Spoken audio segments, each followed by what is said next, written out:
Hello दोस्तों, आप लोग का स्वागत है H2 स्टडी सेमेस्टर का यूट्यूब चैनल में। देखिए, अभी हम लोग कवर कर रहे थे बिहार पॉलिटेक्निक सेकंड सेमेस्टर का, भी हम लोग इंजीनियरिंग ग्राफिक्स का कवर कर रहे थे, जिसमें हम लोग इससे जस्ट पहले हम लोग 3 सेशन कवर किए। तीनों सेशन में हम लोग थ्योरी कवर किए थे। आज का सेशन में हम लोग प्रीवियस ईयर क्वेश्चन स्टार्ट करने वाले हैं, जिसमें हम लोग MCQ क्वेश्चंस करेंगे और कुछ कुछ सब्जेक्टिव क्वेश्चंस भी डिस्कशन करते हुए चलेंगे। ठीक है, तो आज का जो सेशन होगी, आज का सेशन में हम लोग PYQ क्वेश्चंस कवर करेंगे और हर एक सेशन में 20-20 क्वेश्चंस का वीडियो देखने को मिलेगा। हर एक क्वेश्चन में 20-20 क्वेश्चंस, हर एक वीडियोज में 20-20 क्वेश्चंस पूरा कवर करवाएंगे, क्योंकि आपके एक सेशन में 20 ही क्वेश्चंस पूछती है MCQ के फॉर्मेट में। और ये जो सेशन है, रेगुलर वाले लोग सभी लोग देख सकते हैं, कैरी वाले लोग सभी लोग देख सकते हैं, और अच्छे से कवर करिएगा ताकि कहीं पे किसी तरह का कोई परेशानी ना हो, और बढ़िया से कवर कर लीजिएगा। इतना सब कवर कर लीजिएगा तो सब कुछ हो जाएगी आपका, फिर आपको कहीं एक्स्ट्रा कुछ पढ़ने का ज़रूरत नहीं पड़ेगा। ठीक है ना, तो स्टार्ट करें सेशन को। तो देखिए, सेशन को स्टार्ट करते हैं। ये हम लोग का टॉपिक है इंजीनियरिंग ग्राफिक्स, अच्छे से डिटेल से कवर करेंगे। तो देखिए, फर्स्ट क्वेश्चन आपके स्क्रीन पे, और सभी लोग थ्योरी जरूर पढ़ लीजिएगा। अगर थ्योरी आप नहीं पढ़े हैं तो आप आज ही H2 स्टडी का जो मोबाइल एप्लीकेशन है वो डाउनलोड करिए, और फिर आप वहाँ से सारा थ्योरी आपको मिल जाएगी, तो वहाँ पे सारा थ्योरी आप अच्छे से डिटेल से पढ़ सकते हैं। तो देखिए, फर्स्ट क्वेश्चन आपकी स्क्रीन पे बोलता क्या है कि when a semi circle is rotated about its diameter, यानी देखिए एक इस तरह का सेमी सर्कल है, और इस सेमी सर्कल को ये जो डायमीटर, इस डायमीटर के अबाउट ऐसे गोले गोले गोले गोले रोटेट करवाएंगे, तो the shape generated will be A and. तो वो जो शेप जनरेट होगा वो क्या, जैसे यहाँ पे देखिए, इस फिगर को आप ध्यान से देख सकते हैं। इस फिगर में देखिए ये वाला क्या है, इस फिगर में देखिएगा कि ये वाला पूरा फुल्ली एक डायमीटर है, ये वाला पूरी एक डायमीटर। इस डायमीटर के अलोंग इसको पूरा गोले गोले घुमाएंगे ना, तो एक स्फेयर तैयार होगा। राइट एंगल सिलेंडर नहीं, सर्कल नहीं, एक प्रकार का स्फेयर गोला तैयार होगा। इसको आप गोले गोले रोटेट करके तो देखिए पूरा एक लंबा सा पूरा गोला तैयार होगा। इसका ऑप्शन नंबर क्या हो जाएगा, डी हो जाएगा। नेक्स्ट देखिए, आपसे क्या पूछा गया था, the projection of A sphere always. देखिए, ये गोला है, स्फेयर है, गोला, इसका प्रोजेक्शन कहीं से भी देखिएगा, कोई भी व्यू निकालिएगा, front view, side view, top view, कोई भी व्यू, तो इसका हमेशा ध्यान रखिएगा, जो भी प्रोजेक्शन बनने वाला वो हमेशा सर्कल बनेगा, उसके अलावा और कुछ भी नहीं बनेगा। तो इसका ऑप्शन नंबर क्या हो जाएगा, ए हो जाएगा correct. Next, total number of edge in tetrahedron. देखिए, टेट्राहेड्रॉन में टोटल एजों की संख्या, टोटल किनारा की बात कर रहा, तो देखिए एगो एज, दो गो, तीन गो यहाँ पे, एगो यहाँ पे, चार गो। टोटल नंबर ऑफ एजेज, अच्छा ये एज नहीं, ये तो कॉर्नर बन जाएगी ना। ये देखिए, ये कॉर्नर बन जाएगा। एज मीन्स की किनारा, देखिए किनारा इसका एगो, दो गो, तीन गो, चार गो, पाँच गो, छः गो देखने को मिलेगा। ये वाला एज हो जाएगा इसका, एगो, दो गो, तीन गो, इन्हें चार गो, पाँच गो, छः गो, तो टोटल 6 गो इसमें एज देखने को मिलेगा, टेट्राहेड्रॉन। ये सब नाम याद रखना बहुत जरूरी है आपको। तो टेट्राहेड्रॉन का क्या गो एज होती है, 6 गो। नेक्स्ट देखिएगा, auxiliary vertical plane is inclined to. देखिए आपके पास दो गो प्लेन है, एगो ये नीचे वाला ये जो प्लेन होती है इसको हॉरिजॉन्टल प्लेन के नाम से हम लोग जानते हैं। ये जो एगो वर्टिकल प्लेन होती है ऐसे, उसको हम लोग, ये जो ऐसे प्लेन होती है उसको वर्टिकल प्लेन के नाम से जानते हैं। और देखिए ये जो वर्टिकल प्लेन है, इसी वर्टिकल प्लेन पे जो इसी वर्टिकल प्लेन पर एगो हम लोग ना इंक्लाइंड प्लेन ऐसे खींच देते हैं, तो वही जो वर्टिकल प्लेन के जो इंक्लाइंड होती है ना, उसी को हम लोग एक्जुलरी वर्टिकल प्लेन के नाम से जानते हैं। ठीक है, तो ये देखिए, ये ऐसे होती है ना HP और VP, तो ये जो VP है, VP के ही एलोंग अगर कोई इंक्लाइंड एक्सेस खींच दिया जाए ना, तो उसी को हम लोग बोलते हैं एक्जुलरी वर्टिकल प्लेन। तो एक्जुलरी वर्टिकल प्लेन जो है किसके इंक्लाइंड खींचा जाता है, ये तो वर्टिकल प्लेन के इंक्लाइंड खींचा जाता है। देखिए यहाँ पे फाई एंगल से जुड़ा हुआ है। ठीक है ना। नेक्स्ट देखिएगा, regular solids has equal edges in length of. तो देखिए रेगुलर सॉलिड की बात कर रहा है, तो regular solid has equal edges in length of क्या, वर्टिकल एज और इंड एज। तो देखिएगा कोई भी रेगुलर सॉलिड देखिएगा, अगर उसका इक्वल एज इन लेंथ की बात किया जाए ना, तो वर्टिकल एज में भी इक्वल लेंथ हो जाती है और इंड्स एज में भी इक्वल लेंथ हो जाता है। तो इसका ऑप्शन नंबर सी बनेगा। नेक्स्ट देखिएगा, एक सॉलिड है 4 इक्वल इक्विलेटरल ट्रायंगल। एगो सॉलिड है जिसका 4 गो क्या है, इक्विलेटरल ट्रायंगल है, वो भी इक्वल इक्विलेटरल ट्रायंगल कहने का मतलब कि समबाहु त्रिभुज है, ठीक है। इक्विलेटरल मतलब समबाहु त्रिभुज है। और वो जो ट्रायंगुलर फेसेस इक्वल तो उसको हम लोग क्या बोलेंगे, जिसका मतलब चार को equal equal equilateral triangular faces रहेगा, उस सॉलिड को हम लोग क्या बोलेंगे। तो देखिए अभी जस्ट इस फिगर के बारे में पीछे डिस्कशन किए थे टेट्राहेड्रॉन का। इसमें देखिए तो इसमें क्या गो इक्वल इक्विलेटरल ट्रायंगुलर फेसेस है। देखिए एगो एन वाला है एगो, एगो इधर है दो गो, फिर एगो एन है तीन गो, और एगो इसका जस्ट पीछे होगा ये वाला, देखिए टोटल जस्ट पीछे चार गो। तो ये सॉलिड है four equal equilateral triangular faces, तो चार गो इक्विलेटरल ट्रायंगुलर फेसेस हो गया। तो ये किस प्रकार का सॉलिड है, तो ये एक प्रकार का टेट्राहेड्रॉन है।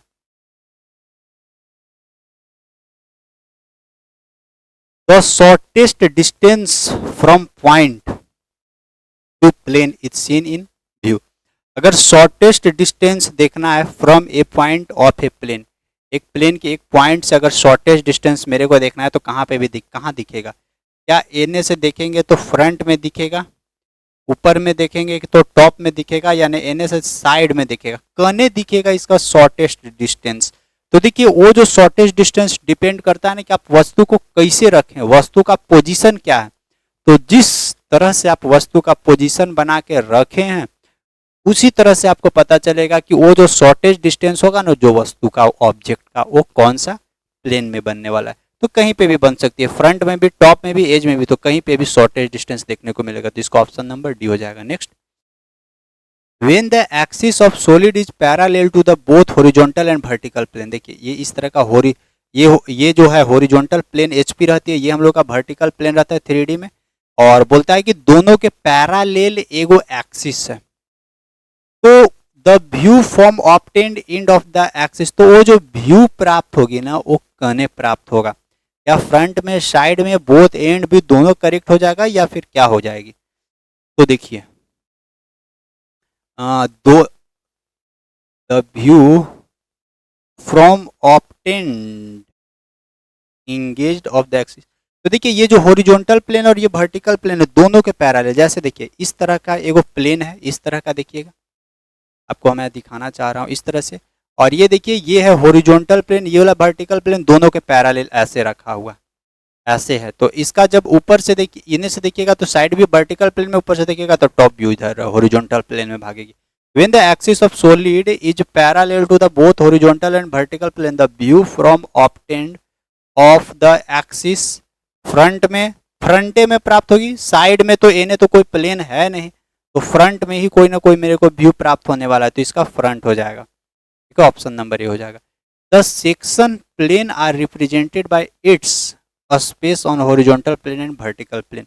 The section plane are represented by its horizontal traces, vertical traces, या फिर ऑप्शन नंबर डी क्या हो जाएगा इसका। तो इसका देखिए the section plane are represented by its, यानी हॉरिजॉन्टल ट्रेसेस, वर्टिकल ट्रेसेस सब जो है ना हॉरिजॉन्टल प्लेन और वर्टिकल प्लेन में देखने को मिल जाएगी आपको।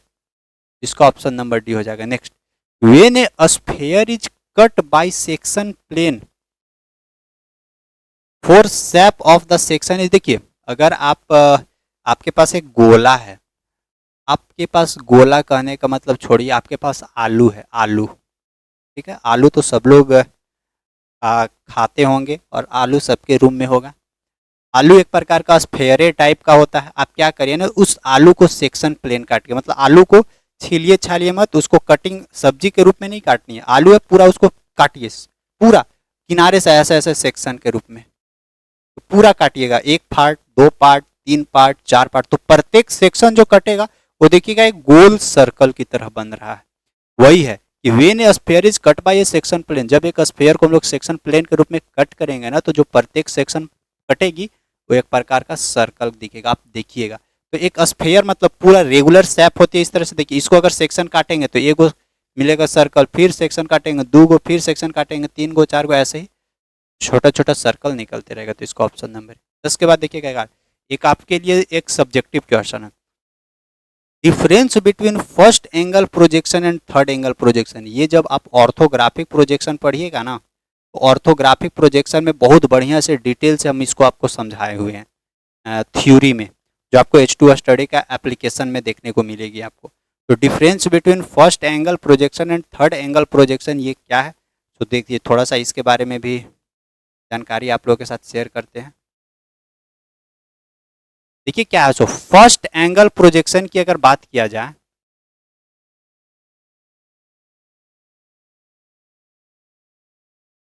उम्मीद करते हैं कि फर्स्ट एंगल प्रोजेक्शन आपको यहाँ पे दिख रहा होगा।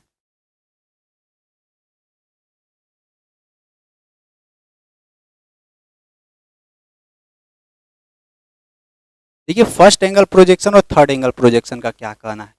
फर्स्ट एंगल प्रोजेक्शन का कहना है कि अगर हम लोग वस्तु इस तरह से क्वाड्रेंट हम लोग का रहता है, अगर हम लोग का वस्तु फर्स्ट क्वाड्रेंट में है, देखिए ये ऑब्जेक्ट है, ठीक है, और इधर क्या है, इधर तो ऑब्जर्वर हमेशा रहता है, ऑब्जर्वर ऑब्जेक्ट, और ये देखिए ये वाला क्या है, ये वर्टिकल प्लेन है यानी प्रोजेक्टेड प्लेन है।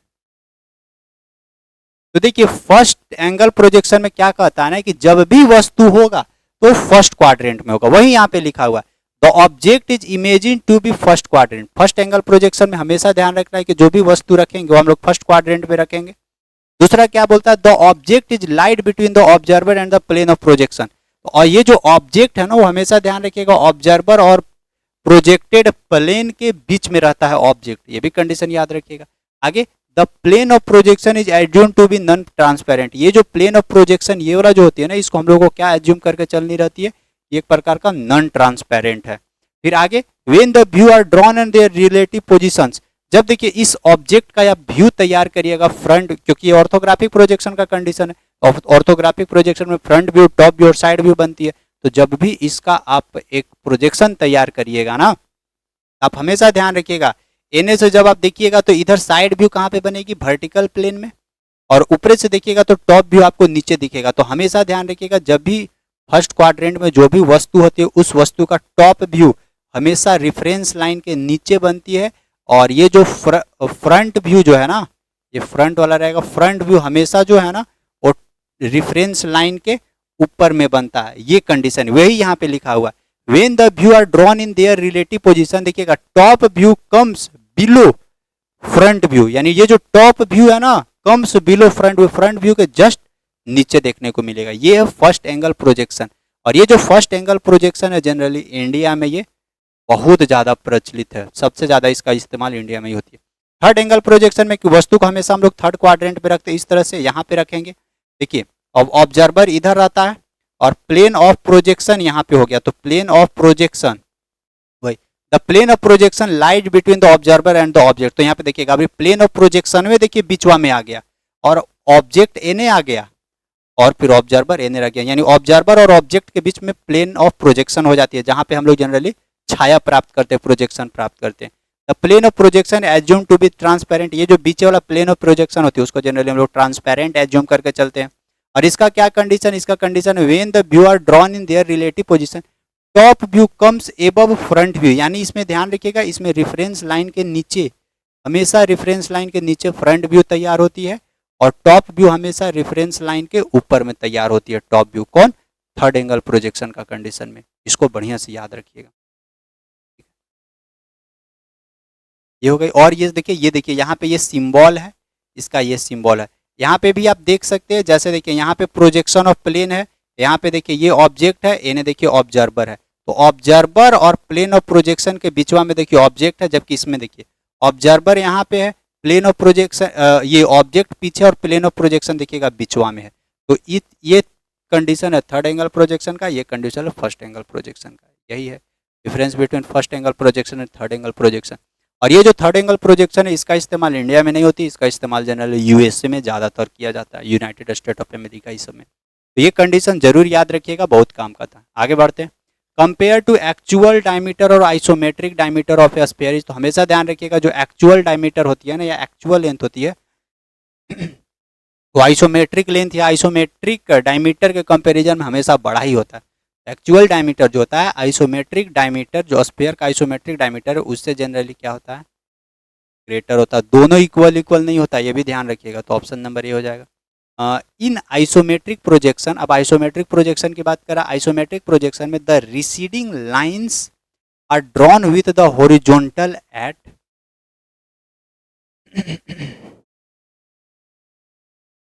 देखिए जनरली हम लोग का आइसोमेट्रिक एक्सिस होता है, प्रत्येक आइसोमेट्रिक एक्सिस के बीच का एंगल 120 डिग्री रहती है यहाँ पे। अब यहाँ से क्या बोलता है ना, हॉरिजॉन्टल से जो रिसीडिंग लाइन खींचा गया, यानी हॉरिजॉन्टल से जो आइसोमेट्रिक एक्सिस खींचा गया ना, उसके बीच का जो एंगल ये वाला बनती है वो 30 डिग्री। वही बोलता है isometric projection, the receding lines are drawn with the horizontal, horizontal से जो रिसीडिंग लाइन इन्हें खींचा जाती है ना, वो 30 डिग्री पर खींचा जाता है। ये सब याद करके रखिएगा बहुत बढ़िया से, पूरा ये सब थ्योरी में हम अच्छे से डिटेल से पढ़ाएं। Radial lines method is use for the development of, तो रेडियल लाइन मेथड की मदद से जनरली हम लोग क्या चीज़ बनाते हैं, सिलेंडर बनाते हैं, कोन बनाते हैं, प्रिज्म बनाते हैं, क्या चीज़ जनरली हम लोग तैयार करते हैं ये। तो रेडियल लाइन मेथड से जनरली हम लोग क्या इस्तेमाल कर, मतलब क्या यूज करते हैं रेडियल लाइन मेथड का। रेडियल लाइन मेथड से जनरली हम लोग कोन का निर्माण करते हैं ना, कोन का, ये सब याद रखिएगा, छोटा छोटा चीज़ें। Development of surface is done by, देखिए कोई भी सरफेस का जब भी डेवलपमेंट करिएगा, कोई भी सरफेस को आप अच्छे से बनाइएगा, आप हमेशा एक्चुअल लेंथ को ही रूप में बनाइए, क्योंकि आइसोमेट्रिक लेंथ आपका छोटा हो जाएगा एक्चुअल लेंथ के कंपैरिजन में। आपको एक्चुअल लेंथ में ही बनानी है, और बेस तैयार कर रहे हैं तो थोड़ा मजबूत होनी जरूरी है। ये सर्कल इन आइसोमेट्रिक व्यू, जब आप आइसोमेट्रिक व्यू में तैयार करिएगा, देखिए आइसोमेट्रिक व्यू में जब भी हम लोग डायमेंशन लेते हैं तो इसमें कौन सा डायमेंशन को इस्तेमाल करते हैं, एक्चुअल डायमेंशन का।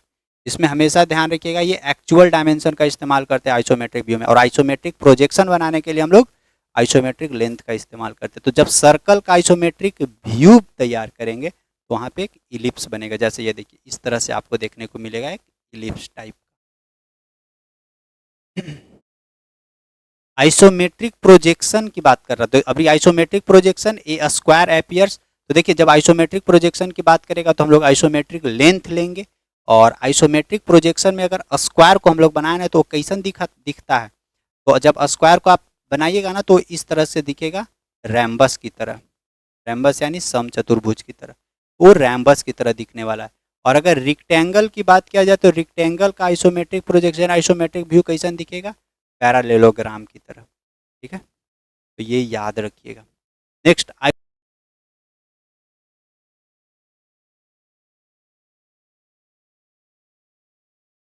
देखिए क्वेश्चन नंबर 17 क्या बोलती है कि isometric length is about space of true length, यानी आइसोमेट्रिक लेंथ और ट्रू लेंथ के बीच का रिलेशन। तो हमेशा ध्यान रखिएगा कि आइसोमेट्रिक लेंथ अपॉन में ट्रू लेंथ बराबर क्या होता है, 9/11, और इसी को हम लोग अप्रॉक्स में लिख देते हैं 0.815 के आसपास।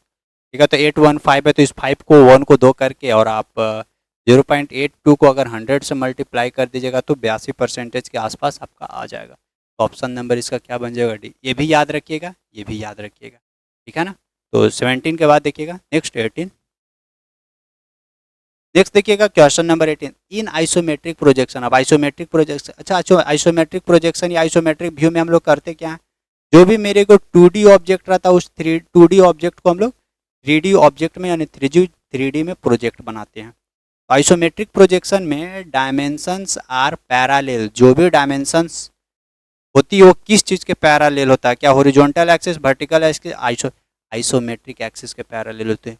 कोई भी आइसोमेट्रिक प्रोजेक्शन या आइसोमेट्रिक व्यू बनाइए, जो भी डायमेंशन होगी कोई भी ऑब्जेक्ट का वो किसके पैरेलल होती है, तो आइसोमेट्रिक एक्सिस के पैरेलल होती है। तो ऑप्शन नंबर सी हो जाएगा। Next, the angle between isometric axis, तो दो आइसोमेट्रिक एक्सिस के बीच का जो एंगल होता है वो कितना होता है, 120 डिग्री, 120 डिग्री, इधर से भी 120 डिग्री, ऑप्शन नंबर सी हो जाएगा। नेक्स्ट, इन आइसोमेट्रिक व्यू, देखिए आइसोमेट्रिक व्यू की बात कर रहा है, आइसोमेट्रिक व्यू में जनरली कौन सा स्केल का इस्तेमाल करते हैं, आइसोमेट्रिक व्यू में हमेशा ध्यान रखिएगा ट्रू स्केल का इस्तेमाल करते हैं। और अगर हम लोग आइसोमेट्रिक प्रोजेक्शन तैयार करें तो वहां पे हम लोग आइसोमेट्रिक लेंथ का जरूरत पड़ेगा, ठीक है। और अगर आइसोमेट्रिक व्यू, अगर आइसोमेट्रिक ड्राइंग भी इसको हम लोग बोल सकते हैं, आइसोमेट्रिक ड्राइंग या आइसोमेट्रिक व्यू एक ही जैसा होता है, ये जनरली ट्रू स्केल की मदद से बनाई जाती है। आइसोमेट्रिक प्रोजेक्शन हमेशा आइसोमेट्रिक लेंथ की मदद से बनाया जाता है, ठीक है। तो क्वेश्चन नंबर 20 हम लोग का कवर हो चुकी है। तो बस हर एक सेशन में हम लोग 20-20 क्वेश्चंस कवर करने वाले हैं, अच्छे से कवर करेंगे डिटेल से, ठीक है। तो बस इस सेशन को हम लोग यहीं तक रखते हैं।